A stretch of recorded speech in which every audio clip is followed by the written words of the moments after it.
नमस्कार।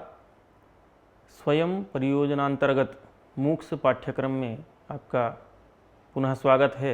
आपके पाठ्यक्रम में जो निर्धारित विषय है तद्धित प्रबोध, उसका यह अंतिम पाठ होगा। इसके साथ ही तद्धित प्रकरण से संबंधित जितने विषय थे वो सभी विषय आपके सामने प्रस्तुत कर दिए गए हैं। यह द्विरुक्त प्रक्रिया नामक अंतिम जो पाठ है, अंतिम प्रकरण जो है तद्धित प्रकरण, उसके साथ ही आपका तद्धित प्रबोध का विषय भी यहीं पर पाठ्यक्रम की दृष्टि से पूर्ण हो जाएगा। इससे पूर्व पाठ में आपने स्वार्थिक प्रकरण पर्यंत जो प्रयोग थे, स्वार्थिक विशेष करके पूर्व पाठ में स्वार्थिक प्रकरणस्थ प्रयोगों के बारे में अध्ययन किया और इस प्रकरण में द्विरुक्त प्रक्रिया के बारे में आप पढ़ेंगे। ये जो पाठ है अंतिम पाठ, इसका नाम है द्विरुक्त प्रक्रिया प्रयोग परिशीलनम। इसमें मुख्यांश है कि द्विरुक्त प्रक्रिया के जो उदाहरण हैं उनको देखना है। यहाँ सर्वस्व द्वे एक अधिकार सूत्र है कि सभी का द्विर्वचन यहाँ पर किया जाता है। तो मुख्य रूप से हमारे यही यहाँ पर अध्ययनांश अथवा पाठ्यांश का बिंदु बनता है, मुख्य बिंदु, कि द्विरुक्त प्रक्रिया जो है किन किन सूत्रों से कहाँ कहाँ पर द्विरुक्ति की गई है अथवा द्वित्व जो द्विर्वचन विधि जिसको कहते हैं वो। आइए शुरू करते हैं द्विरुक्त प्रक्रिया से संबंधित पाठ को। सर्वस्य द्वे ये एक अधिकार सूत्र है। द्विर्वचन विधि इस प्रकरण में बताई गई है।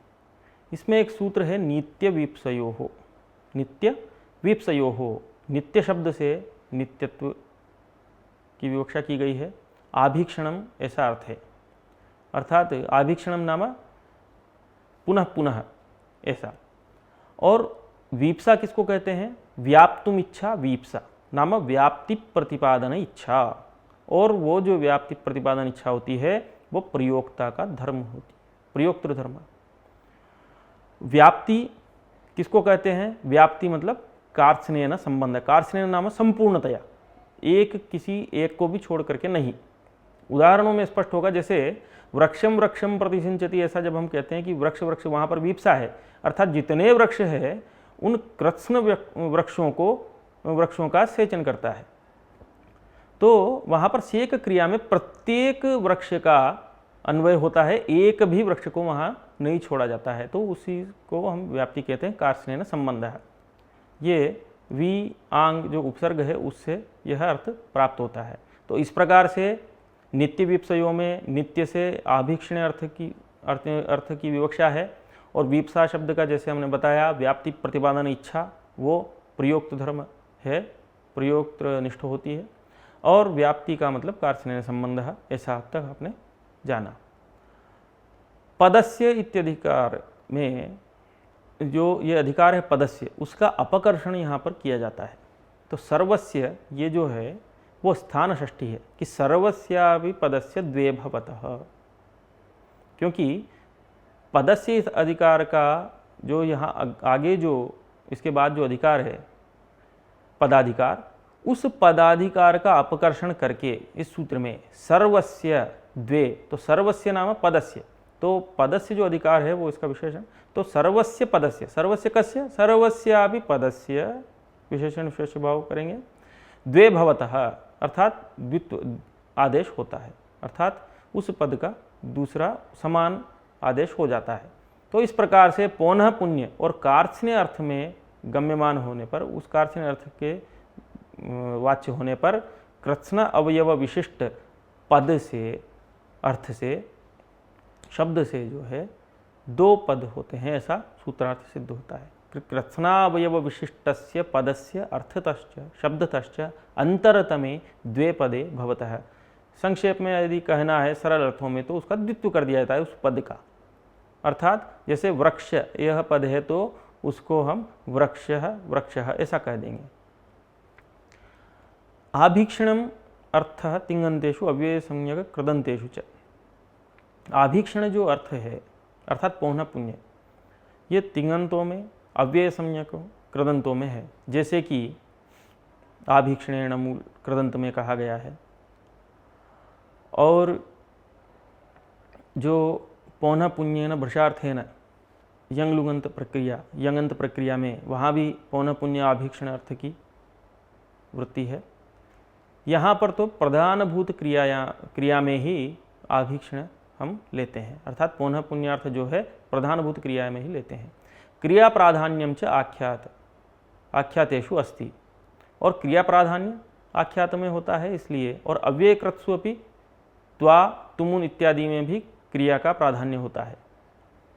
तो अव्ययकृतो भावे इस उक्ति से, तो इस प्रकार से तिङन्तों में अव्यय संज्ञक कृदंतों में जो पौनः पुण्य निमित्तक द्विर्वचन होता है वो अन्यत्र नहीं होता है, तिङन्तों में होगा अथवा अव्यय संज्ञक कृदंतों में होगा। जैसे कि उदाहरण है नित्य अर्थ में पचति पचति, पुनः पुनः भृशार्थ है नाम आभीक्षणार्थ, पुनः पुनः पचति, बार बार पच रहा है अधिकतया। ऐसे ही भुक्त्वा भुक्त्वा, खा खा करके। तो वीप्सा में यहाँ उदाहरण है, ये तो आभीक्षण अर्थ में था, नित्य विप्सयो हो नित्य अर्थे और वीप्सा अर्थे ऐसा था, तो नित्य अर्थ में आपको बता दिया। अब वीप्सार्थ में उदाहरण बताते हैं, वृक्षम वृक्षम सिंचति, कृत्स्नम वृक्षम, यहाँ प्रकृत तद्वाटिकागत वृक्ष कार्त्स्नम गम्यते, कि जिस वाटिका में सेक क्रिया हो रही है उस वाटिका में जितने वृक्ष हैं उनका यहाँ पर सेचन अर्थात सेक क्रिया से उनका अन्वय होगा सेक क्रिया के साथ। यदि हम कहते हैं, जैसा आपको पहले बताया था कि कृत्स्न संपूर्ण से व्याप्त होता है, व्याप्ति नाम संपूर्ण अर्थ में होती है, तो क्या इस जगदी तल में, इस विश्व में, इस संसार में जितने वृक्ष हैं उनका सेचन संभव है? नहीं। इसलिए प्रकृत वाटिका अथवा जो स्थान अभिप्रेत है पुरतः विद्यमान, उसमें जितने अवयव हैं, अवयवभूत हैं, उनका सभी का यहाँ पर अन्वय हम क्रिया में कर लेते हैं। इसीलिए वृक्षम वृक्षम सिंचति इस प्रकार के प्रयोग में जो पुरतः दृश्यमान वाटिका में हो या किसी उद्यान इत्यादि में जितने वृक्ष हैं उनमें एक भी अवयवभूत वृक्ष को छोड़े बिना संपूर्ण का सेक क्रिया के साथ अन्वय होता है। उसके बाद एक अन्य सूत्र है परेर वर्जने, वर्जने वर्तमानस्य परि इत्यस्य द्वेस्तः, जैसे परि परि वंगेभ्यः वृष्टः देवः, अर्थात जो वृष्टि हुई वो वंग देश से भिन्न भिन्न अर्थ में, अर्थात वंग देश को छोड़ करके देवः वृष्टः ऐसा प्रयोग है। जो वृष्टि हुई वो वंगेभ्यः परि परि, तो यहाँ पर परि जो है वो अव्यय वर्जनार्थ में प्रयोग किया गया है, इसलिए उसका परि का यहाँ पर द्वित्व होता है। इसी प्रकार से उपरि अध्यदसः सामीप्ये, इसमें उपरि अधि अधः इनका द्वित्व होता है सामीप्य के अर्थ में गम्यमान होने पर, सामीप्य अर्थ गम्यमान होने पर। जैसे सामीप्यम च उपरि उपरि ग्रामम, ऐसा उपरि उपरि ग्राम, गांव के पास पास। ऐसे ही अधः अधः लोकम, लोक के अधः अधः, अर्थात समीपता यहाँ पर द्योतित की जा रही है, अर्थात गम्यमान है। देशतः अध्यधि सुखम, कालतः वाक्यादेः आमंत्रितस्य असूया सम्मति कोप कुत्सन भर्सनेषु, ये एक अन्य सूत्र है कि वाक्यादेः आमंत्रितस्य असूया सम्मति कोप कुत्सन भर्सनेषु, इसमें असूया के अर्थ में द्वित्व का विधान है। जैसे सुंदर सुंदर वृथा ते सौंदर्यम, कि सुंदर सुंदर वृथा ते सौंदर्यम, तुम्हारा जो सौंदर्य है वो वृथा है, अर्थात यहाँ असूया है, गुणेशु दोषाविष्करणम असूया ऐसा कहते हैं।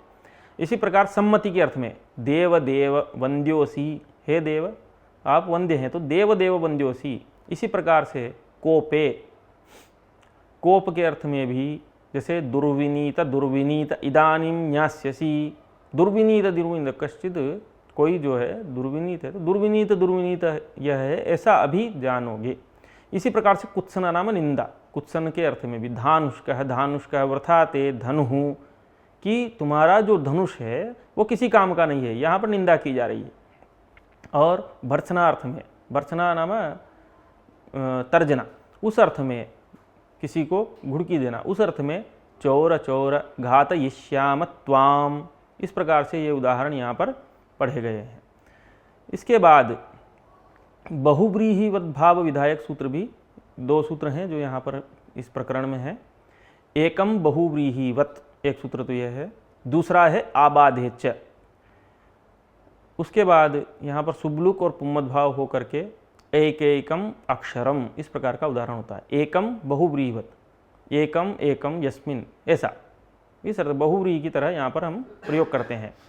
अत्र द्वयोरपि सुपोह लुकी करते, नाम एकम एकम, तो एकसु था, उस दोनों सुप का लोप करने के बाद बहुव्रीहिवत भाव से प्रातिपदिकत्वात् समुदायात सुप प्रत्यय करते हैं, तो एक एकम अक्षरम, ऐसा रूप बन जाता है। उसके बाद एक अन्य सूत्र है कर्मधारयवद भाव। कर्मधारयवद भाव, कर्मधारयवत उत्तरेषु, ये सूत्र है। तो कर्मधारयवद भाव यहाँ पर कर्मधारयवद उत्तरेषु इस सूत्र से किया जा रहा है कि कर्मधारयवत्वस्य फलम क्या है, उसका फल कर्मधारयवद, अर्थात यहाँ पर जो अतिदेश किया जा रहा है कि कर्मधारय की तरह होता है, उसका फल है सुबलोप के बाद पुम्मद भाव अंतोदात्त स्वर, जैसे पटु पट्वी।